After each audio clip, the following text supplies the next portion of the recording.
This is the Horse Radio Network. This is episode 1004 of Horse Tip Daily. A different horse tip, a different equine topic, a different equestrian expert every day. Horse Tip Daily brings the world of equine knowledge to you, one day at a time.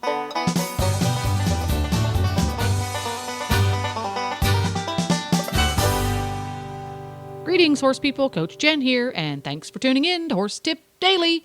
Today's tip is an excerpt from the Dressage radio show. Show co-hosts Reese Kofler-Stanfield and Philip Parks take on the uncomfortable topic of sitting a rough trot. And we'll get right to our tip after this important shopping tip from EquestrianCollections.com. Well, hey everybody, it is time again for the Equestrian Collections Product of the Week, and here is Debbie to tell us all about it. This week, I'm going to be featuring the Dublin River Tall Boots. Now, your listeners have probably heard me talk about these before because they're wonderful. And this year, there's a new thing. We have a new size chart up that also gives the calf width, which they didn't have that before. So now, if you were hesitating because you weren't sure about the calf width, that is on the size chart for these boots. They're very, very, very popular, and they're waterproof, and they're very pretty, and my sister has a pair, and she rides in them, loves them, wears them all the time. They're very warm. They're fabulous boots. We also, this is the time of year to be looking for what we call country-style boots, which is this kind of boot. There's a lot of the different boots out there with a lot of different styles that are under the term country boots. You can just put that in the search engine, and you'll come up with lots of different designs and looks and vendors that have this type of boot. They're very, very popular. They're going to be hot, hot, hot for Christmas. So take a look at www.equestriancollections.com. Put in country boots in the search engine. But if you want a pair that I know you will love, the Dublin River Tall Boots is it. So our tip of the day comes from sitting a rough trot. And basically, the big thing is, how do you sit a rough trot? And the big thing is to make your horse more reactive to lighter aids and teach yourself to establish a really quality tempo, which I think is really important. And as you do this over time, some of it is strength. And I have to be honest, if I get a new horse that I think, oh my gosh, this horse is a little bit hard to keep connected and a little bit hard to sit the trot, I don't always force myself to sit the trot. I think sometimes if you don't have the right back and the horse isn't giving you a place to sit, sometimes it's really hard to do that. So I do try to sell to myself or tell my riders, do posting trot, do sitting trot until you're strong enough and the horse is strong enough to have you sit for a long period of time. I think it's also really important that your horse is in front of consistent aids. And they talk about this in the article, that the horses need to be in front of consistent aids. You also need to have tactful hands and tactful rein aids. If you're jamming the horse in the mouth or jarring the horse in the mouth, he's not going to like the sitting trot either. So I think it's really important that in that case, you could do some lunge lessons or things along those lines to help you get stronger without banging the horse in the mouth. I think that that's really important. And then sometimes you just can't sit it, and that's okay.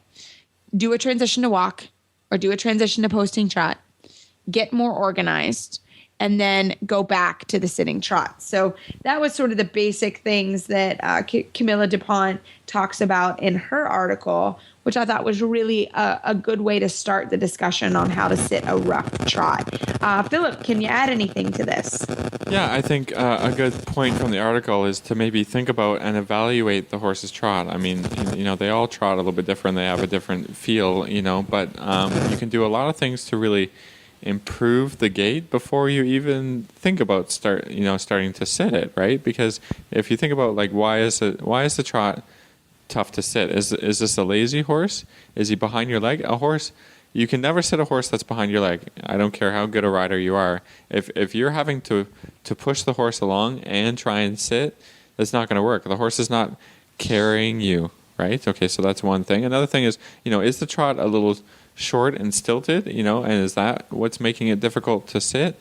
Then you need to really lengthen out the horse's gait a little bit before we even sit on him. So, and then you talked about the horse needs to have a strong connection and be good in the connection, and also have enough muscle to carry the rider along in this connection. So a lot of times if you're a rider and you think I'm trotting along, okay, I got a good long trot, I've got a good connection, the back feels really good, and then all of a sudden I sit on it and it goes away.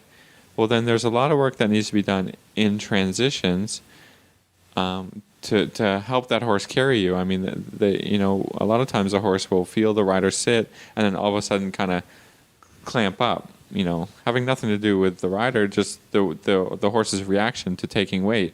So what I would do in this case is really, go back, like you said, you already said, Reese, go back to walk and then push it forward in trot and try and, from the first step out of walk into trot, that you have those qualities of a good forward gait and a good connection and a good back and all of that. And then just a few strides and then start rising.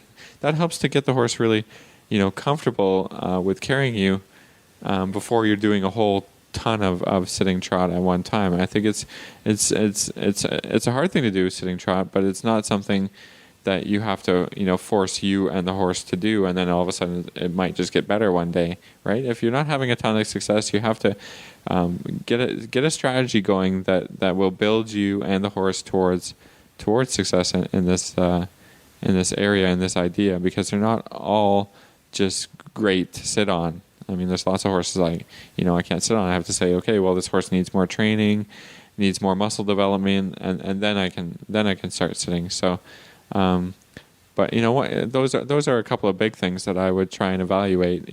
As I'm having trouble sitting to this horse. Do you have anything to add there, Reese? Any ideas? No, I think that that's really good. I mean, I think that those are right along the same lines. And I tell people, this doesn't happen overnight. Especially my adult amateur clients that we're working, before they want to show second level or before they really want to get going with the sitting trot, I tell them, like, it may take a little bit of time. Yep. This isn't just going to happen. I think that that's one of the things. It's sort of, there's a process. And, a lot of the questions that I get too is it okay if my horse goes a little slower? You know what? I think that's fine. If you need your horse to slow down so you don't pop him in the mouth or you don't give him a kick or whatever, I think that's fine. I think that you just need to know that obviously you're not quite at the tempo and rhythm that you need to be.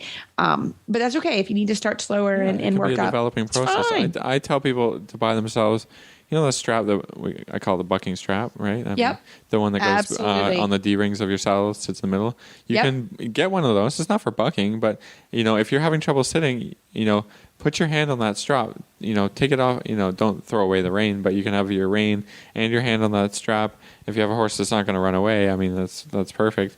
Then you can use that strap a little bit to help, get yourself into the saddle a little bit, stabilize your position without grabbing the horse in the mouth. I mean, as soon as you get tense and you clamp up and then all of a sudden you're really slowing the horse down and really stopping the horse from being able to move, that's no good. So you have to be able to, the horse has to be able to have his mouth a little bit as you try and figure out your sitting trot. And I tell people with this too, there's no magic answer to it. It's just, professionals like Reese and myself ride 6 horses a day. I've been doing it for years. That's how we got good at it. It's not something that somebody just said like, oh, do this, and then all of a sudden I learned how to sit trot. I mean, It just takes years and years and years and years, and then years more. So, do the best you can. You got your own horse, or you borrow a horse, or just ride as much as you can, and you'll get better. You will get better. That's all there is to it. Yeah. Yeah, it is time in the saddle. Well, there you have it. If you enjoyed Reese and Phillip talking about all things dressage, you can tune in every week at dressageradio.com, or even better, download the free Horse Radio Network app for your iPhone or Droid and have all of your favorite Horse Radio Network shows with you wherever you go. Just go to your app store, search Horse Radio Network, and download it today. It's quick, it's free, and it's easy. This podcast has been made possible through the generous support of EquestrianCollections.com and listeners like you. The Horse Radio Network and the Horse Radio Network hosts are not responsible for statements of guests or their opinions. Use your own judgment when listening to the tips provided by the experts on Horse Tip Daily.